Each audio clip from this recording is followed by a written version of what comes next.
Hello guys, in this video I'm going to show you how to display the wind speed on the map on the VesselFinder application. But first of all, I just want to mention, please don't forget to subscribe to our channel, because at 100,000 subscribers we are going to show you our YouTube revenue statistics and growth strategy, how to make money online. So let's jump into it. First of all, open the application on your device.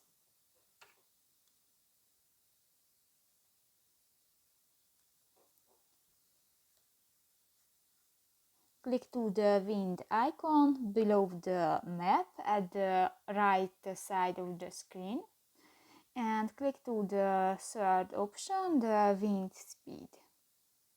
And now the wind speed is displayed. So that's pretty much it for this video, guys. See you in the next one. Bye bye.